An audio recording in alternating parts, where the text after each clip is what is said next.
Hello साथियों, कैसे हो आप सब। उम्मीद करता हूँ आप सब अच्छे होंगे। आज हम पढ़ने वाले हैं राजस्थान कला और संस्कृति से संबंधित महत्वपूर्ण चैप्टर राजस्थान के प्रमुख दुर्ग, जिसमें हम बात करेंगे सुवर्णगिरी दुर्ग जो जालोर में है और सिवाना दुर्ग जो बालोतरा में है। आइए पहले बात करते हैं सुवर्णगिरी दुर्ग की। सुवर्णगिरी दुर्ग जो है ये कनकाचल पहाड़ी पर बना हुआ एक गिरी दुर्ग है। कौन सा गिरी दुर्ग है? ये कनकाचल पहाड़ी पर बना हुआ है और ये जालोर में है। ठीक है, इसके उपनाम देखते हैं। इसे सोनलगढ़ के नाम से जाना जाता है, कनकाचल के नाम से जाना जाता है, सुवर्णगिरी दुर्ग भी कहलाता है और कंचनगिरी दुर्ग भी कहते हैं इसे। ठीक है, सोनलगढ़ के नाम से जाना जाता है, कनकाचल के नाम से, सुवर्णगिरी दुर्ग के नाम से और कंचनगिरी दुर्ग के नाम से जाना जाता है स्वर्णगिरी दुर्ग जो जालोर में है। ये कौन सी पहाड़ी पर है? कनकाचल पहाड़ी पर बना हुआ है। इसके निर्माण की बात करते हैं कि दशाश्रमा के अनुसार सुवर्णगिरी दुर्ग का निर्माण जो है प्रतिहार शासक नागभट्ट प्रथम ने करवाया था, लेकिन गौरीशंकर हीराचंद ओझा कहते हैं कि इसका निर्माण जो है परमार शासकों ने करवाया था। किसने करवाया था? परमार शासकों ने करवाया था। ये कौन कहते हैं? गौरीशंकर हीराचंद ओझा कहते हैं। धारावर्ष परमार जो है उन्होंने इसका जीर्णोद्धार करवाया था। किसका निर्माण जीर्णोद्धार करवाया था? सुवर्णगिरी दुर्ग का जीर्णोद्धार करवाया था धारावर्ष परमार ने। समर सिंह ने जो है इस दुर्ग के चारों ओर विशाल प्राचीर का निर्माण करवाया था। माध्यमिक शिक्षा बोर्ड की पुस्तक में कहा गया है कि जो सुवर्णगिरी दुर्ग है वो सूखड़ी नदी के किनारे बना हुआ है। ठीक है, अब सुवर्णगिरी में बने हुए 4 दरवाजों की बात करते हैं। पहला दरवाजा मुख्य दरवाजा है सूरज पोल। सूरज पोल मुख्य दरवाजा है और दूसरा है ध्रुव पोल, उसके बाद चांद पोल, फिर है सिरे पोल। यानी कि सूरज, ध्रुव और चांद ये तीनों जो है सिर के ऊपर रहते हैं। किसके ऊपर है? सिर के ऊपर। यानी कि सिर के ऊपर कौन से हैं? सूरज पोल, ध्रुव पोल और चांद पोल और सिरे पोल। ठीक है, ये 4 दरवाजे हैं सुवर्णगिरी दुर्ग में। सुवर्णगिरी दुर्ग में जो है झालर बावड़ी बनी हुई है, सोहन बावड़ी बनी हुई है, चामुंडा माता का मंदिर है, स्वर्णगिरी जैन मंदिर भी बना हुआ है। संत मलिक शाह की जो दरगाह है वो किस दुर्ग में है? सुवर्णगिरी दुर्ग में है। कौन से दुर्ग में? सुवर्णगिरी दुर्ग में है। सुवर्णगिरी दुर्ग में जो है अलाउद्दीन की मस्जिद है या तोपखाना मस्जिद है। इसका निर्माण जो है अलाउद्दीन खिलजी ने करवाया था। राजस्थान की दूसरी प्राचीन मस्जिद है ये।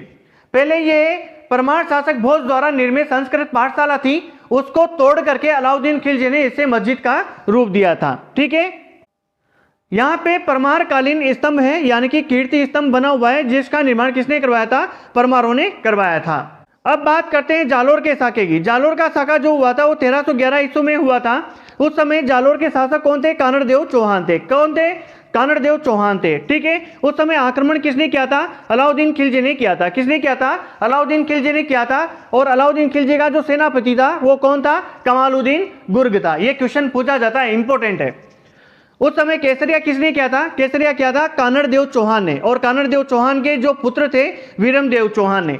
ये दोनों जो है केसरिया किया था। और कानड़देव चौहान की जो पत्नी थी रानी जैतल दे, उसने क्या किया था? जौहर किया था। उसके नेतृत्व में जौहर हुआ था। ठीक है, जौहर किसने किया? जैतल दे ने किया। केसरिया किसने किया? कानड़देव चौहान ने किया। आक्रमण किसने किया? अलाउद्दीन खिलजी ने किया था। और अलाउद्दीन खिलजी का जो सेनापति था कौन था? कमालुद्दीन गुर्ग था। ठीक है, और ये 1311 में हुआ था।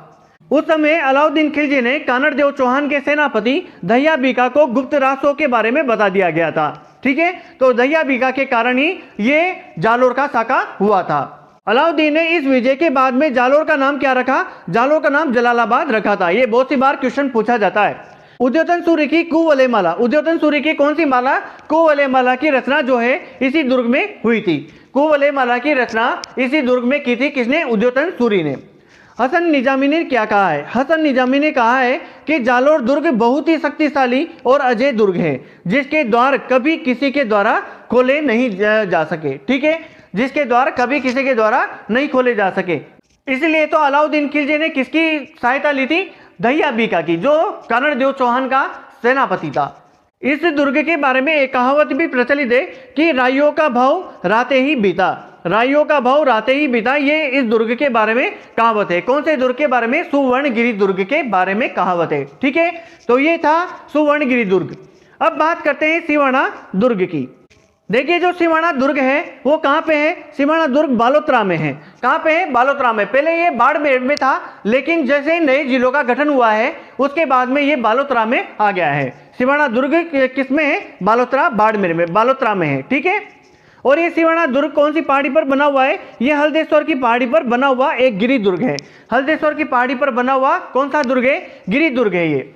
इस सिवाना दुर्ग को कुमथाना दुर्ग के नाम से भी जाना जाता है, कुम्मट दुर्ग के नाम से भी जाना जाता है, अणखलो सिवाणों के नाम से जाना जाता है। इसे मारवाड़ के राठौड़ों की शरण स्थली कहा जाता है। इसे बहुत सी बार क्वेश्चन आता है, मारवाड़ के राठौड़ों की शरण स्थली किस दुर्ग को कहा जाता है? सिवाना दुर्ग को। जालोर दुर्ग की कुंजी कहलाता है। कौन सा दुर्ग? सिवाना दुर्ग। सिवाना दुर्ग जो है कुमथाना दुर्ग कहलाता है, कुमट दुर्ग कहलाता है, अणखलो सिवाणु कहलाता है, मारवाड़ के राठौड़ों की शरण स्थली कहलाता है और जालोर दुर्ग की कुंजी के नाम से भी जाना जाता है। और ये बालोतरा में है। ठीक है, अब बात करते हैं इसके निर्माण की। सिवाना दुर्ग का जो निर्माण है वो परमार शासक वीर नारायण परमार ने करवाया था। किसने करवाया था? वीर नारायण परमार ने करवाया था 954 ईस्वी में। इस दुर्ग में जो प्रथम शाखा हुआ वो 1308 ईस्वी में हुआ था। कब हुआ था? 1308 ईस्वी में हुआ था। उस समय शासक कौन थे? सातल देव चौहान थे। कौन थे? सातल देव चौहान थे। इस दुर्ग में आक्रमण किसने किया था? इस शाखे में आक्रमण किया था अलाउद्दीन खिलजी ने। किसने किया था? अलाउद्दीन खिलजी ने किया था। कमालुद्दीन गुर्ग जो है इसका सेनापति था। किसका? अलाउद्दीन खिलजी का। उस समय जो है सातल देव चौहान की जो पत्नी थी मीणा दे, उसके नेतृत्व में यहाँ पे जौहर हुआ था और सातल देव ने क्या किया? केसरिया किया था। ठीक है, अलाउद्दीन खिलजी ने सातल देव चौहान के सेनापति भावला पवार को लोभ दिया कि ये दुर्ग आपके नाम कर दिया जाएगा और इसमें भांडेलाव तालाब में गौमांस आप मिला दो। ये कर दिया किसने? भावला पवार ने। इसलिए यहाँ पे क्या हुआ? शाखा हुआ। जो कब हुआ था? 1308 ईस्वी में हुआ था। तब सातल देव चौहान ने क्या किया था? केसरिया किया और इसकी रानी जो मेणा दी थी उसके नेतृत्व में जौहर हुआ और अलाउद्दीन खिलजी ने क्या किया था? आक्रमण किया था। ठीक है, अलाउद्दीन का सेनापति कौन था? कमालुद्दीन गुर्ग। विजय के बाद जो अलाउद्दीन खिलजी ने इस दुर्ग का नाम क्या कर दिया? खेराबाद कर दिया। इस दुर्ग का नाम क्या कर दिया? खेराबाद कर दिया। ये बहुत सी बार क्वेश्चन पूछा जाता है। और इसमें अलाउद्दीन खिलजी ने दुर्ग रक्षक किसको नियुक्त कर दिया? कमालुद्दीन गुर्ग, जो इसका अलाउद्दीन का सेनापति था, उसको नियुक्त कर दिया। ठीक है, देखो अमीर खुसरो ने क्या कहा है। अमीर खुसरो ने कहा है कि ये राजपूत गजब के बहादुर हैं, उनके सिर के टुकड़े टुकड़े हो गए फिर भी वो लड़ते रहे। ये अमीर खुसरो ने कहा, बहुत ही ज्यादा इंपॉर्टेंट है। अब बात करते हैं दूसरे शाखे की। दूसरा शाखा 1582 में हुआ था। तब शासक कौन थे? वीर कल्ला राठौड़ थे शासक थे या कल्ला राय मलोद थे। आक्रमण कौन किसने किया था? आक्रमण किया था मोटा राजा उदय सिंह ने अकबर के कहने पर आक्रमण किया था। किसके कहने पर? अकबर के कहने पर आक्रमण किया था। तब जौहर किसने किया? हाडी रानी जो बूंदी सुरजन हाडा की पुत्री थी, उसने क्या किया? इसमें जौहर किया। उसके नेतृत्व में जौहर हुआ। ठीक है, कल्ला राय मलोद का जो थड़ा है वो इसी दुर्ग में बना हुआ है। कल्ला राय मलोद का जो थड़ा है वो इसी दुर्ग में बना हुआ है। ठीक है, राव चंद्रसेन ने इसी दुर्ग को केंद्र बनाकर मुगलों से संघर्ष किया था। राव चंद्रसेन ने इसी दुर्ग को केंद्र बनाकर मुगलों से संघर्ष किया था। किस दुर्ग को? सिवाना दुर्ग को। जय नारायण व्यास को जो है यही कैद रखा गया था सिवाना दुर्ग में।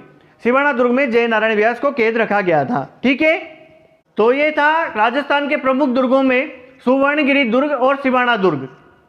अगर वीडियो अच्छा लगा हो तो लाइक और शेयर जरूर करें और चैनल को सब्सक्राइब करें और मिलते हैं नेक्स्ट वीडियो में। धन्यवाद।